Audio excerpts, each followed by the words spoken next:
All right, well, we're in the shop today, and today we're gonna be working on the C6 Corvette Competition drift build. So we got this thing done a few months ago. We've done a couple of competitions with it, some test days, some fun events with it, and fortunately it has held up surprisingly well. We haven't really had any odds and ends to deal with, but it's been sitting around for the last 2 months since it's been the off season, and we are coming into comp season slash just drifting season in general.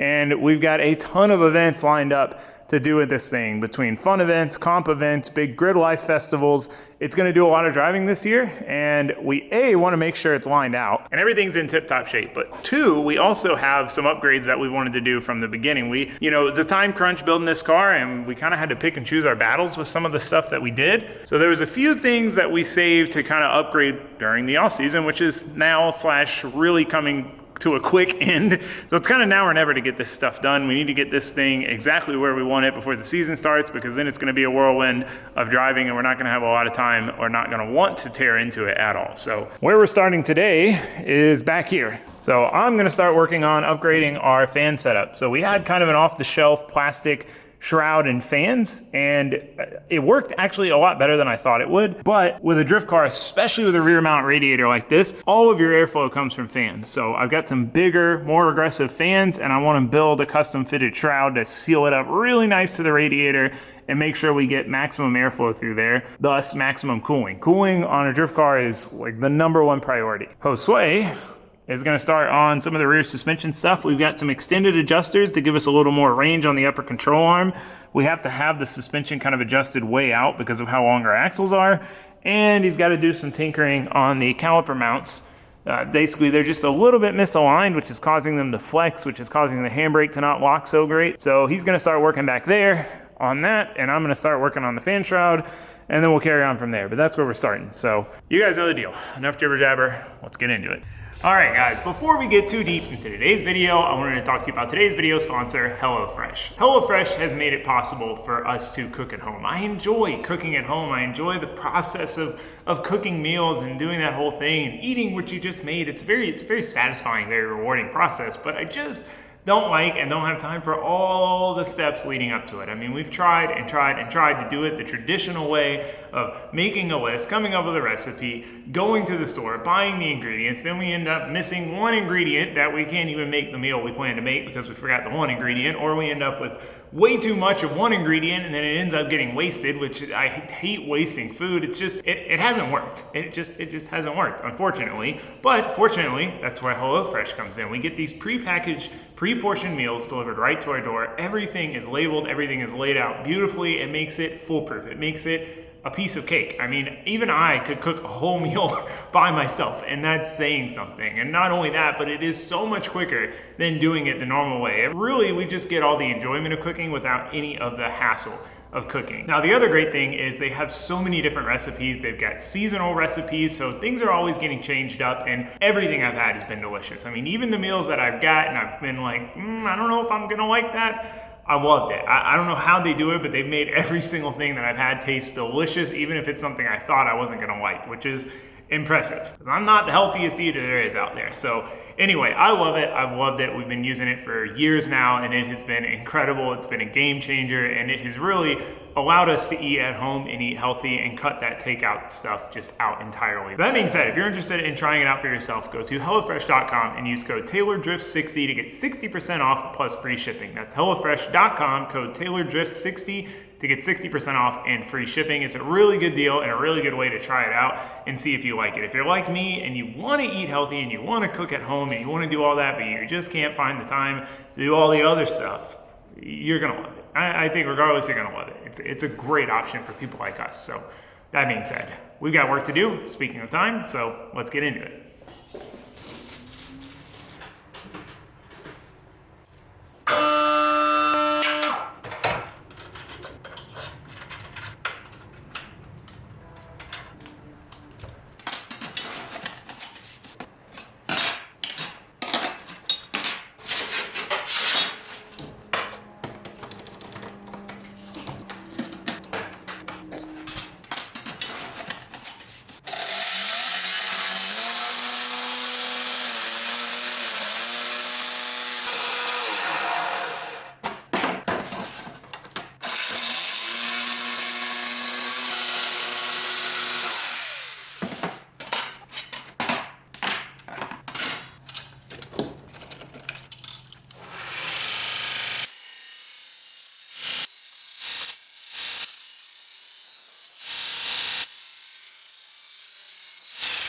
So once I got the main shape cut out, we need to bend our ends. So we've got to convert the press brake back to full width. Now, unfortunately, we're only going to be able to bend the short side in this. The long side is too wide to fit in the brake. I need to get a full-size brake for stuff like this, but for now, we're just going to make it work. We're going to bend just the sides, and then we'll have to get a little creative for the top and bottom pieces. So once we had the shape bent, I wanted to make sure the fans were still going to fit because it is a little tight, and then I marked out for notching for my water pump. Now, we could have done this in the original design, but it was simpler to just make it a simple piece and then cut the notch out of it. So with that done, we went ahead and test fitted it back on the car, and it fits absolutely perfect, tucks it right in onto the fins. It should work out great. So now we can go ahead and make a little patch panel for our water pump cutout. So this is a pretty simple piece. Shouldn't be too complicated to get this right. Basically, we've got a 2-inch wide piece that we've got to clean up and then put a bend in. So once we've got it cleaned up on the belt grinder, we go back to the press brake, throw a 90-degree bend in it, and what do you know? It looks like it's going to fit perfect. So now it's time to move over to the welding table, get this thing fitted up, tacked in, and welded out. We want to do this first before we make our top and bottom pieces because our measurements are going to be kind of contingent on where this ends up. Now, this is going to be a little tricky to weld because this is a relatively thin material. I usually use a pretty thick material for my shrouds to make them really stiff, but we're trying to be weight conscious on this car. We're trying to use lighter materials where we can. So we made this out of a thinner material just to try to save as much weight. It's a big car. It can be really heavy if we're not careful. So now that that's done, we've measured out, and it's time to build our top and bottom plates. So cutting them out with the jigsaw, it works really well, and it's not too bad on this thin material, but it is tough to get a very, very straight line and get everything to line up well, and it is a little bit chaotic to cut because it's noisy, but we get the first piece cut out, and fortunately, it fits really, really well. It tucks in nice and tight. It matches the dimension of the side legs that we bent, which is always a bit tricky to get those all right. Everything fits good. I'm happy with it. We just need to finesse it into place, get it tacked up, and now we can move on to the top piece. So this one's a different dimension overall, but basically the same thing. So we cut it out with the jigsaw again. You got to be real patient when cutting with the jigsaw to get it as straight of a cut as possible, and it's still not going to be that straight, but we get it cut out, get it cleaned up on the belt grinder, and then now we've got to finesse this one into place. Now, unfortunately, this one gave me a little bit more trouble than the first one because we're using this thinner material. It's kind of wavy. It's not very stiff, doesn't hold its shape well. So trying to get it to tuck under like I wanted it to and not be longer or shorter in that one spot, it was tricky. It didn't fit up exactly like I was hoping.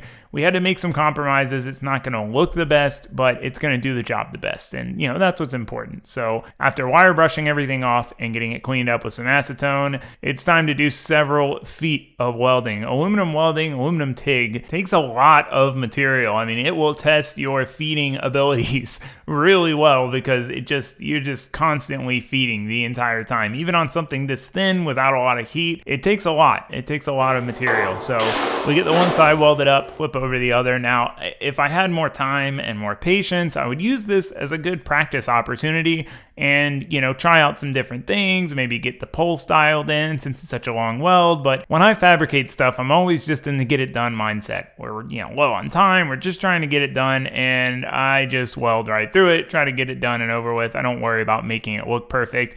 Definitely something I should work on. But now we've got the main shape. Next up, we need to cut out our holes for our fans. Now, we saved this for last because since this material is so flimsy, trying to cut it by itself would be incredibly difficult, and having the sides and the tops on allows us to have the offset to cut it with the jigsaw right on top of the table. So it's one of those things with fabrication, you really got to kind of think your way through to the end result to try to not paint yourself into a corner and make things more difficult than they need to be. So once we've got it cut out with the jigsaw, we get it cleaned up with the grinder, and now we need to mount our fans. Now, as I mentioned before, these fans are incredibly tight on here. They overhang a little bit, they're butted up right next to each other.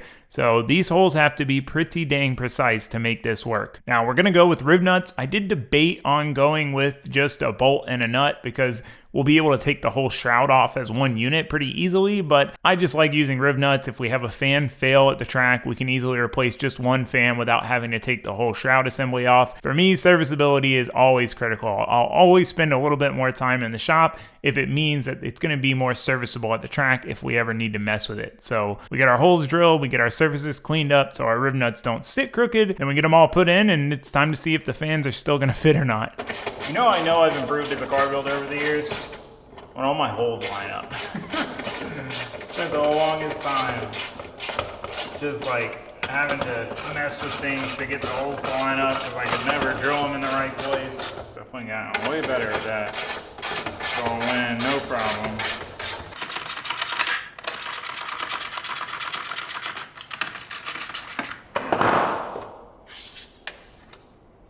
Mint. Let's see if this thing still fits. Nice, dude. It literally holds itself in place almost. Put some weather stripping around that. Whew, those are gonna move some air. We've got a nice big setback on here. The reason we've got it set back so far is because we have the room, and that means it's going to draw more air from these places that the fan is not directly over. The tighter you have it, the harder it's gonna be for it to get air through there. So having that deep shroud will help pull air from everywhere. You can also do V shrouds and stuff, but there's mixed opinions on whether that is more or less efficient. I think putting them too far away is gonna give them a hard time to pull the air through well. I think this is kind of the perfect in between. You get them far enough off to pull from the whole surface area, but not so far that they've got to create that vacuum essentially in such a big area. So yeah. All right, sweet, that fits mint. I'm really happy with that.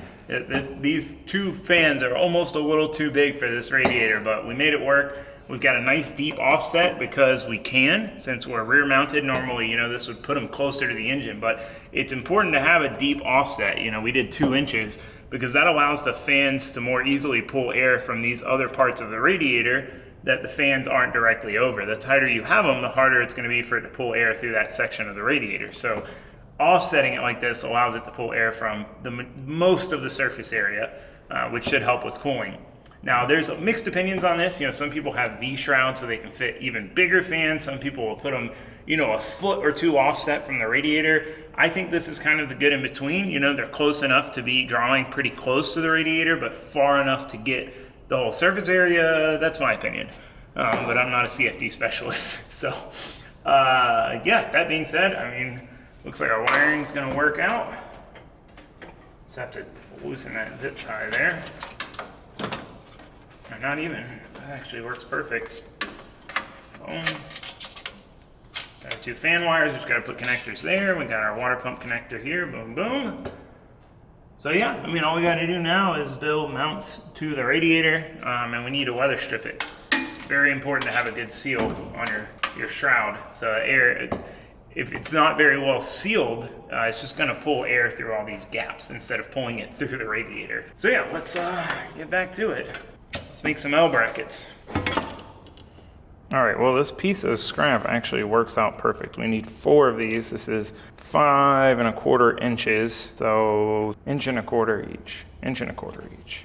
1 1/4, 2 1/2, 3 3/4.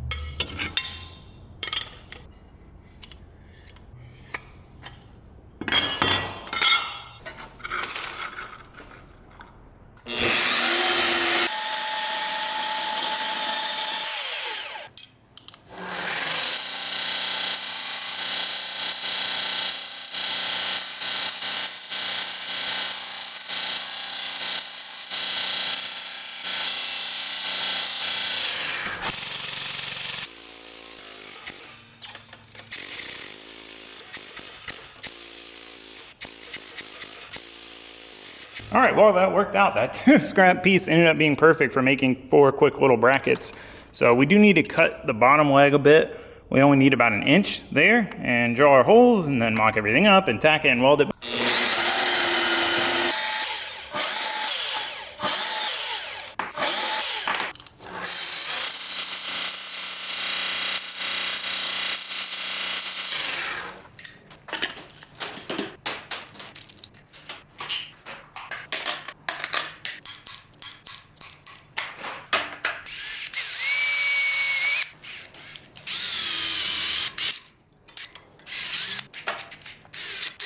So once we had our L brackets made, I wanted to get the shroud back in the car, get the L brackets bolted in, make sure everything was gonna line up, and mark everything in place. It's really important when you're fabricating to not try to guesstimate, not try to just tack something on the bench if you think it's gonna fit, because a lot of times then it won't fit, and then you'll have more work to deal with than if you had just test fitted it. Now, I originally planned on tacking these on the car because that is the best way to do it to ensure that everything is lined up. However, I realized we're right by the fuel tank, and that was a silly idea. So we had to go with marking them, as best we could, marking which one's which because they're all a little bit different, and then pulling everything off the car, taking it over to the bench, and tack them on over there. Now, as I mentioned, I would definitely prefer tacking these on the car in place, but you got to do what you got to do sometimes. Fortunately, this isn't some super critical fit. These holes aren't super tight. We've got a little bit of wiggle room, and it's not that critical exactly where it lines up, just as long as all the mounting holes line up and we can bolt it in. That's really the most important. So we get them tacked on, we get them cleaned up with acetone. This is a step I used to skip all the time because I'd have things tacked or I'd have marks I wouldn't want to wipe off, and it is a terrible step to skip with aluminum because aluminum needs to be cleaned to weld well. I mean, it is a drastic difference between welding it without cleaning it and welding it clean. So we took our time, we cleaned it up with acetone. I still wasn't doing that great at welding. I'm pretty hit or miss when it comes to aluminum TIG. Sometimes I can nail it. Sometimes it, looks pretty mediocre, but it is what it is. It always holds up, and that's really what matters. So we've got the brackets welded on. Now we need to work on our wiring. So these fans come with a simple spade connector, but we already have wired into the chassis these Deutsch DTP connectors. Now these are really neat because they're rated at 25 amps per pin, so they can easily hold up to the current that a fan holds. They're the first nice connectors I've been able to find that can handle fan current, because fans draw a ton of current, especially big race fans like this. So we get the connectors on, we get some of the nice heat shrink loom put on to match the rest of the chassis, get it all heat shrunk, and then the last step before we can reinstall this thing is we need to seal it up. Now, we're not only going to weather strip and seal the shroud to the radiator, but we're going to seal the fans to the shroud. So with any shroud, you're going to have gaps, but especially, again, I know I've been harping on this, but with this thinner material, it's just a bit wavy. Even with the bolts all tightened down, there's gaps. There's gaps that air can get through. So we want to seal the fans to the shroud so there's no leakage there between the fan and the shroud itself. And then we want to seal the shroud to the radiator. Now, the weather stripping on the shroud does kind of two things. So one, it seals everything up, but two, it prevents metal on metal contact. So your shroud's not rubbing against the fins and the tubes and wearing holes in your radiator. That would be bad. So before we reinstall this, we want to clean the radiator out. This is really susceptible to tire debris and rubber and all of that stuff, so we wanted to blow it out from the top and try to get as much of that crud out as possible, because if the radiator is all clogged up, it's not going to matter how good our fans are, we're not going to get that much airflow through them. So all the bolts still line up, we get them tightened down, and with that, it's about ready to go.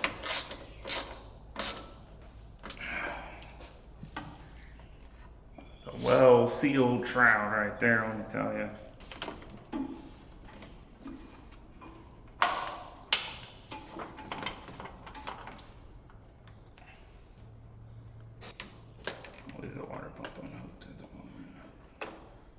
Try it out.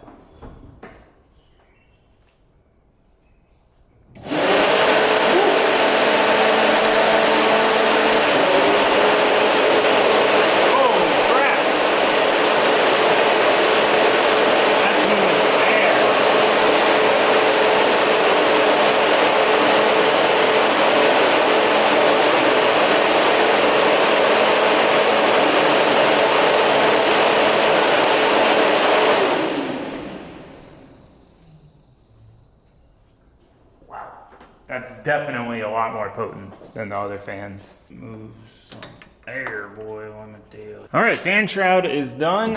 Our seal's a little jank. I always hate using this stuff to seal shrouds, but it does work the best. And it is incredibly important to have a good seal all the way around your shroud. Otherwise, it's just gonna suck air in through all those cracks and crevices. Same with even the fan. I used a pretty thin material this time on the shroud. I normally go pretty thick, but we're trying to save weight on this car, keep it as light as possible. It doesn't need to be thick. So with these thinner shrouds, the metal's kind of wavy. It's not perfectly square. Every place that it sucks air in through that's not the core is wasted energy. So, man, those look good on there though. Those things are beefy. I think this is, no, I ran a pair of 12-inch race fans on the RX-7. And that thing ran super cool. If you left the fans on, it would run down to 145 on a hot day.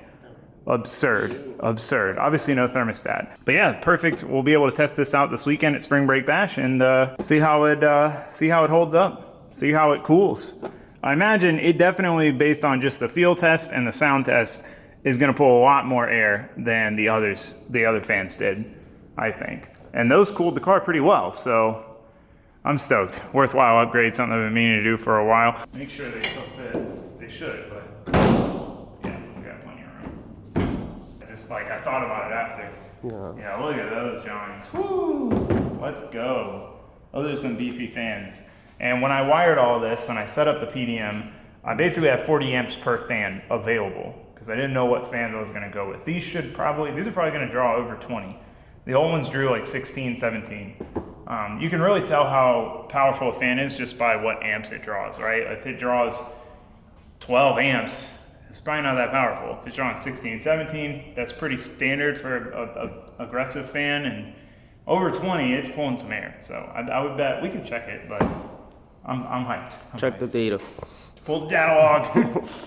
All right, Josue, you want to show him what you're working on? He's like, no. I'm trying to get Josue to do more fab projects. So like I'll do the welding. I do need to teach him how to TIG weld, but that's a project for another day. Look at that. I like it. Boom, come together. So this is for our door handle. So we had a big problem with that at the LZ Invitational, like people not being able to find the door handle because it's this thing and it just kind of would get lost in the, oh. That's okay. Yeah, it would get lost in the car. So we're gonna basically, that piece, Let's do one of these. it'll be like this. So that piece on there, that's gonna hose clamp on, and then this piece is gonna weld to there, and it's gonna bolt to that. You'll have a door handle, and we can rotate that any way we want too. So easy peasy. So you're pretty much ready for me to weld it? Yes, sir. Sick, let's do it. Let's get her welded up. If this was really thin, it would flex a lot when you go to pull the handle. So this really needs to be thick. Okay. So here comes the challenging part. Hold it and See if we can use my third hand for just leave enough room the hose in clamp. the back part for the hose clamp. The front one's gonna have more than enough. Just try to keep it tight on the back one. Third hand coming in clutch, bro. Like half of that. Is that good or no? No, like half that distance, let's say. It's a small hose clamp. Just, Like that? yeah. Don't make me move it again, boy. That's it. Don't make me move it again. I'm gonna tack this. When you're done doing whatever you just said, can you pour some acetone onto a paper towel? You need like a paper towel with like a couple pieces, like thick, and some acetone, because I'll clean this. Unless, did you clean this already? Okay, yeah, I never remember to. It's fine to tack it, but if we want the weld to actually look reasonably decent, I gotta clean it. I usually try to tack it, wire brush it, and then acetone it. Usually does the trick. Let's see if we can successfully tack this without knocking it over.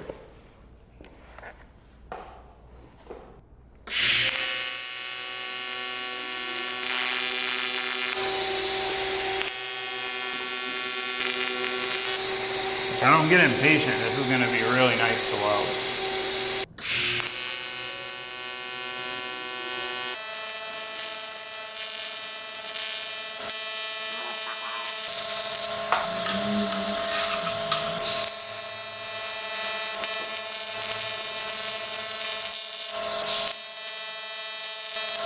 I need to switch back to the other torch because this one keeps getting a flow error. Like it's saying it's not flowing enough. All right, well, while we wait for that to cool down, a little side project. I got a shift knob for this car a while ago, but I really like this shift knob, and the new shift knob isn't the right thread, but I want to try it on. I want to give it a shot, give it a chance to shine. Oh, geez. And just see what I think. So I got to figure out what thread this is, confirm it, and then re-tap the shift knob. So this is the knob. I'm not the biggest fan of the shape of it, but it's like recycled skateboard deck, which I had one just like this in my other vet and it made me happy. I want to try it in the car. but I gotta figure out what thread pitch it is. That's problem number one.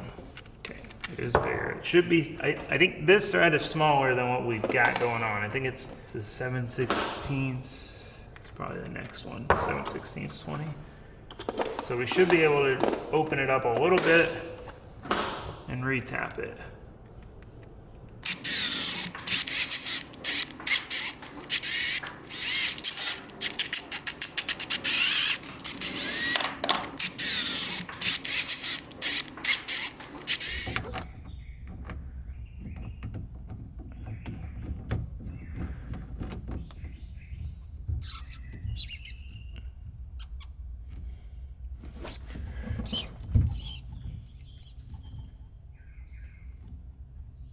Boom.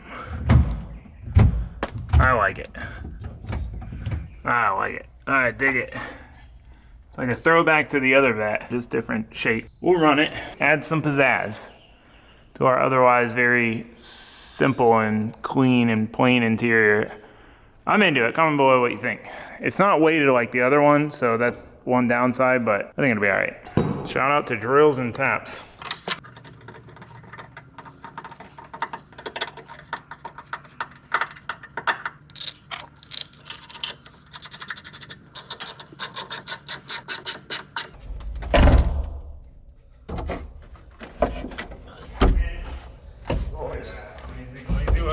Try it out. Wow. That's nice. You think, should we rotate it a little? It probably wouldn't work, would it? We need to rotate it. I'd say either slightly Up, that's what I was thinking. Let's try it. Let's try it slightly up and just see here. Oh. Yeah, you gotta rotate the clamp. Well, I didn't know you were doing peasant stuff, using a screwdriver for your hose clamps.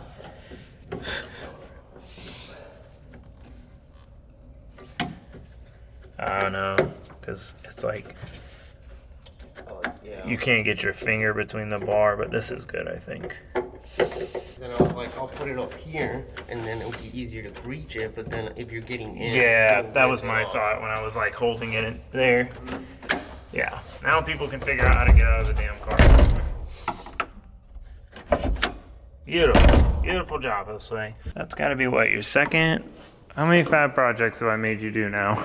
That's I want to say 2. At least 2. What was that other one? There was one. Oil cooler brackets. And, Which oil cooler brackets? for the Miata the other day. I thought I made the oil cooler brackets.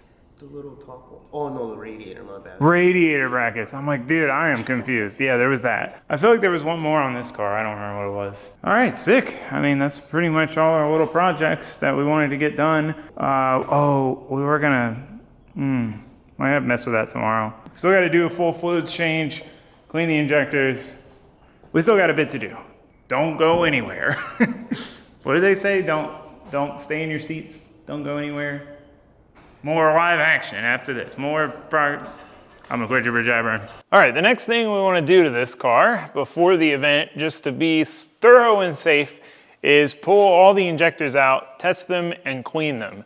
On this car, it's absolutely critical that all of our injectors are well matched, because if we have one injector that's not flowing nearly as much, our global air fuel might be fine. The Holley will compensate, add some fuel if it does get a little lean, but we could have one cylinder that's super lean compared to the rest, and we could melt a piston because this is a turbo application. You know, on my LS Miata, I don't really worry about it too much because it's pretty hard to hurt those NA engines, but on a turbo application, it is critical that your fuel system always be on point, because if you lean out even just one cylinder, it could be catastrophic, and I would hate to hurt this motor over something as silly as that. So decided to buy ourselves an injector cleaner and tester. So we're trying this thing out, and at least at a minimum, good diagnostics to know if one's way off from the other. But we're trying to put it through its paces and see how it goes. So we're gonna yank these injectors out and get them cleaned up. So clogged injectors are one of those things that nobody really thinks about until it happens to them. I had never had an issue, and then I chased my tail around a clutch kickers trying to determine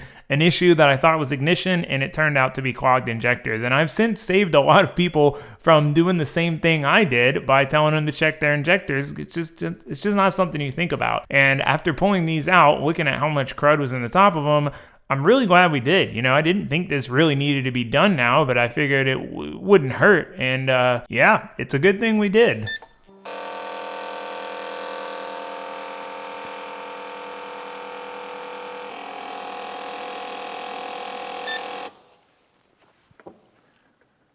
All right, so we've got some variation here. We've got 91, 90, 96, and 94. So that's a pretty big variation. Luckily, we're not finding one. You know, what this is really for me at least, is, you know, if you were to find one that was flowing half, that's when you're gonna have some serious problems. So let's do acceleration test now. More realistic test.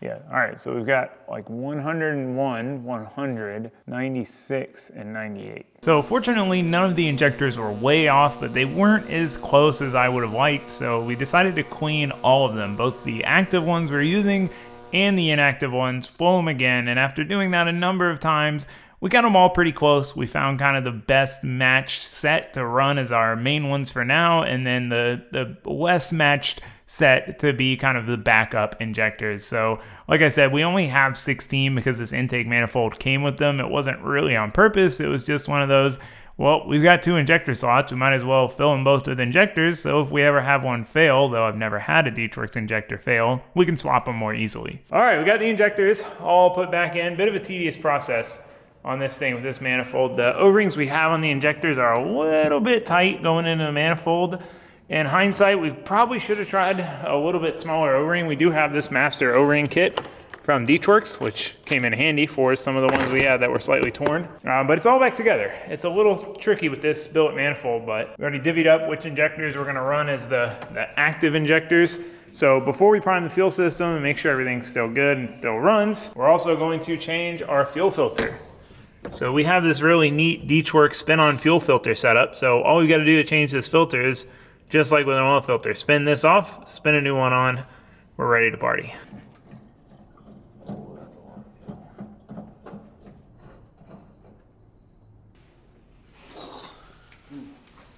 I lost a gallon of E85.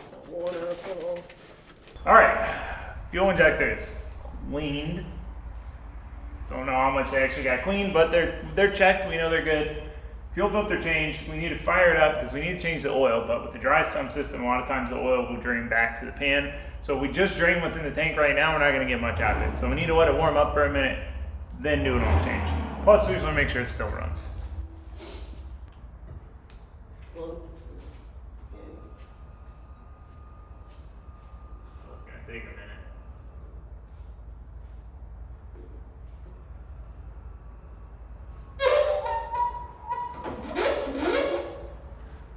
Sounds terrible. All right, fire it all.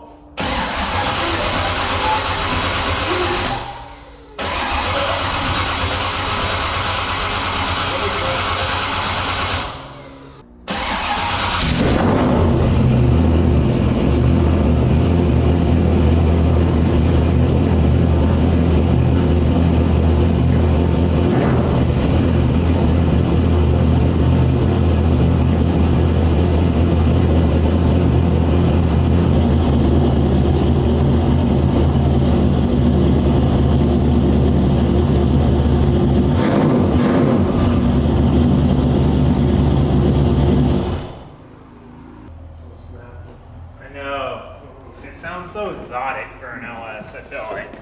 Could just be me telling myself that because I built the exhaust. It's a good sounding LS. I feel like it sounds different. It's very snappy too. Snappy and like higher pitched, I guess, maybe. It's like a crisp, loud roar. Crisp. That's kind of the word I was looking for. Definitely in drift, it's its own thing. It's so cheap, which is especially helpful when you're changing your oil this frequently.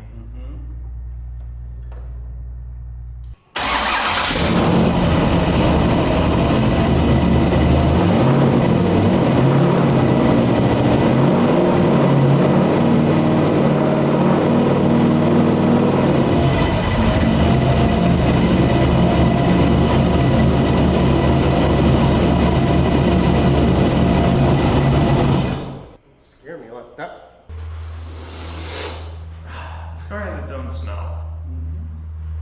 Brings me back to like when we first got it running. I was thinking about that, checking the oil, because I remember being like, well, wait, check it. Where's the oil? And you didn't know what I was trying to explain to do.